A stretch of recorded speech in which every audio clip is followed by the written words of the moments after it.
Assalamualaikum warahmatullahi wabarakatuh. Kembali lagi dengan saya Winda Putriani, NPM C0C0194046. Saya akan melanjutkan penjelasan materi bab 8 part 2. Sebelum melanjutkan materi, pada penjelasan sebelumnya saya sudah menjelaskan tentang isu-isu sekitar konsolidasi yang berkaitan dengan perubahan presentase kepemilikan perusahaan induk atas saham perusahaan anak. Nah, dengan catatan perubahan itu tidak menjadikan pengendalian itu hilang. Artinya, kalau terjadi perubahan, maka tidak sampai perubahan itu menjadi di bawah 50%. Karena di bawah 50% itu pengendaliannya sudah hilang.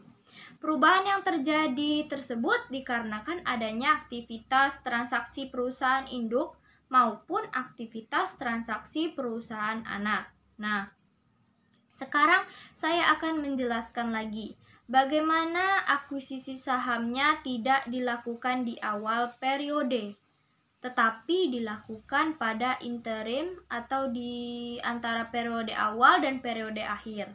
Sebelum itu, saya akan menjelaskan aktivitas induk yang melibatkan perubahan kepemilikan saham PT Induk atas PT Anak meliputi apa saja?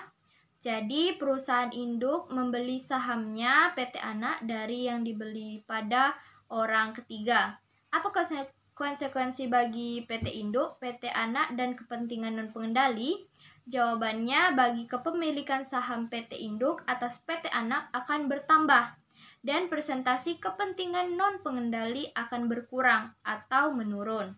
Nah, terkait ini, PSAK 65 menyatakan bahwa kalau terjadi transaksi seperti ini yang berdampak perubahan pada kepemilikan PT Induk atas PT Anak, maka yang harus dilakukan oleh PT Induk yaitu ketika menyusun laporan keuangan konsolidasian adalah mengakui sebagai entitas. Apa yang diperbandingkan sehingga muncul kan ada yang diperbandingkan terjadi nilai investasi saham yang dimiliki PT Induk sebagai akibat pertambahan saham yang ia peroleh. Nah, bagaimana cara menghitungnya? Cara menghitungnya yaitu nilai aset bersih dari PT Anak dikali pertambahan kepemilikan. Nilai aset bersih dari PT Anak itu untuk tanggal 31 Desember. Maka dari itu kita harus mencari nilai aset bersih dari PT Anak pada 31 Desember. Bagaimana cara menghitungnya? Nilai awal tahun ditambah laba awal tahun dan ditambah penyesuaiannya atau dikurang nilai penyesuaiannya. Yang dikatakan menambah jika PT Anak mengumumkan laba. Tapi jika PT Anak mengumumkan rugi, maka penyesuaiannya akan mengurang.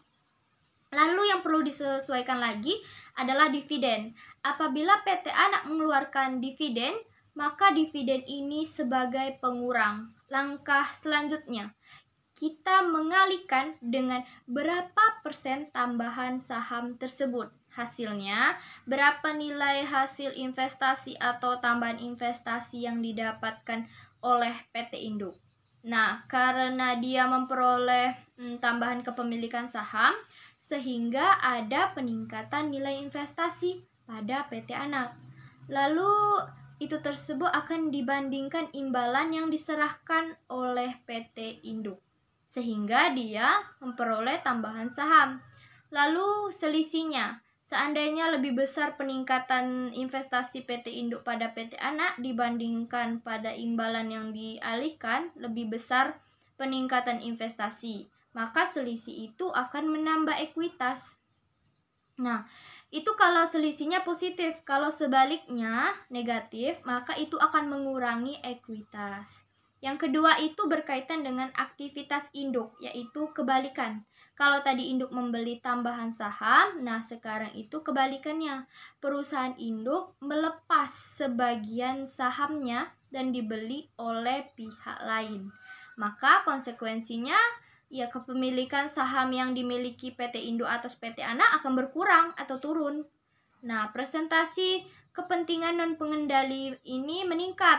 Apa yang dilakukan oleh PT Induk? Yaitu sama, dia harus menentukan berapa perubahan investasi Tentu perubahannya itu berupa menurunnya investasi. Nah, bandingkan dengan berapa imbalan yang ia peroleh karena dia menjual saham yang dia miliki pada pihak ketiga, maka ia akan menerima berupa kas. Yang ketiga, aktivitas yang dilakukan oleh PT Anak, yaitu PT Anak menerbitkan tambahan saham baru yang dibeli oleh PT Induk. Maka ada perubahan kepemilikan saham pada PT Anak. Nah, bagaimana cara mempresentasikan presentase saham PT Induk ketika menambah saham pada PT Anak? Jumlah kepemilikan saham sebelumnya ditambah dengan saham yang baru dibeli dari PT Anak, lalu dikalikan jumlah saham yang beredar pada PT Anak yang sekarang. PT Induk akan melakukan perhitungan apakah kepemilikan ini, nilai investasi yang dimiliki PT Induk ini akan meningkat, jelas meningkat atau menambah nilai investasi pada PT Anak. Nah, perhitungan nilai tercatat investasi sebelum dan sesudah ini memiliki selisih. Di sini selisih ini bandingkan dengan jumlah uang yang dikeluarkan oleh PT Induk. Jika selisih ini lebih dari uang yang dikeluarkan, maka selisih itu yang diakui sebagai penambah entitas. Baiklah, kita akan melanjutkan materi selanjutnya, masih tentang transaksi entitas anak menjual saham tambahan kepada pihak ketiga. Jadi di sini perusahaan anak menerbitkan saham tambahan tetapi dijual kepada orang ketiga. Maka konsekuensi ini akan mengurangi kepemilikan saham PT Induk pada entitas PT Anak. Maka yang pertama kita harus menghitung apakah entitas ini pada nilai tercatat itu berapa. Bisa kita lihat dampak dari penerbitan saham baru adalah dengan turunnya kepemilikan PT Induk. Penerbitan tambahan saham yang dilakukan oleh PT Anak itu meningkatkan ekuitasnya. Karena dengan menerbitkan tambahan saham, maka PT Anak mencatat modal saham pada debit. Berarti terjadi peningkatan ekuitas PT Anak. Langkah selanjutnya adalah kita jurnal eliminasi.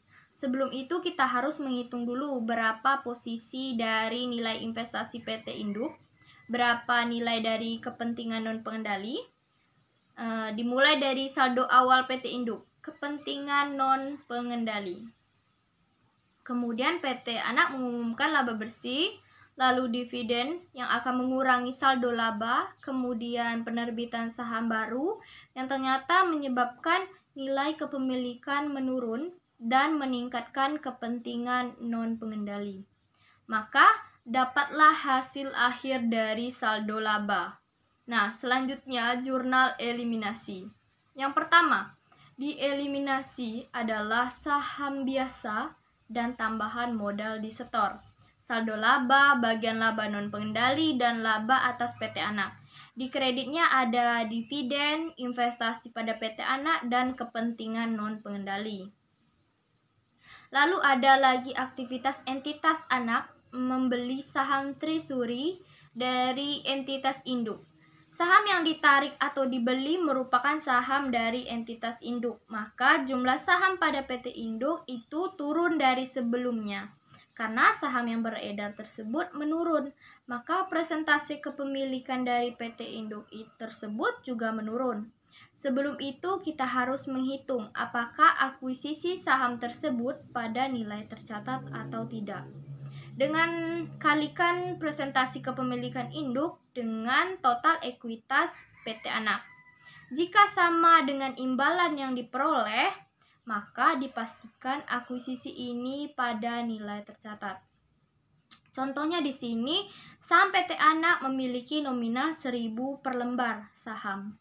Saham treasury PT Anak atau saham yang ia tarik dari PT Induk 100.000 lembar. Dampaknya adalah menurunnya kepemilikan saham PT Induk atas saham PT Anak karena adanya perubahan jumlah beredarnya saham PT Anak tersebut. Nah, jurnal yang dibuat PT Anak ialah maka PT Anak akan mengakui saham treasury di debit karena saldo normalnya itu di debit. saham treasury bagian dari ekuitas perusahaan, dan mengkreditkan kas karena membeli saham dari PT Induk. Nah, setelah itu kita harus menghitung nilai tercatat pada investasi. Selisih pada nilai investasi yang disesuaikan dengan mengurangi nilai tercatat investasi, dan selisih ini tidak boleh diakui sebagai keuntungan, tetapi sebagai tambahan modal diskon. Nah, selanjutnya jurnal eliminasi, perhitungannya sama dengan yang saya jelaskan tadi atau bab sebelumnya. Dengan adanya transaksi saham treasury, maka nilai investasi PT Induk akan turun. Untuk jurnal eliminasi sama yang saya jelaskan tadi juga. Kasus yang selanjutnya yaitu entitas anak membeli saham treasury tapi bukan dari pihak induk, tapi dari pihak ketiga. Maka kalian sudah tahu konsekuensinya. Kepemilikan saham PT Induk tersebut pada PT Anak pasti meningkat. Karena yang berkurang itu miliknya kepentingan non pengendali, bukan PT Induk. Kasusnya sama untuk sampai di sini. Contoh di sini masih menggunakan akuisisi pada nilai tercatat karena antara imbalan yang diserahkan PT Induk dengan proporsi ekuitas PT Anak yang menjadi milik induk tetap sama. Nah, kemudian yang ditarik sebagai treasury tetap sama, yaitu 100.000 lembar. Harga per lembarnya sebesar 1.200 saat membeli kembali pada pihak ketiga. Bedanya di sini adalah karena yang ditarik oleh PT Anak sebagai treasury share itu dari yang dimiliki oleh pihak ketiga, maka pasti nilai presentasi kepemilikan saham yang dimiliki PT Induk itu akan meningkat.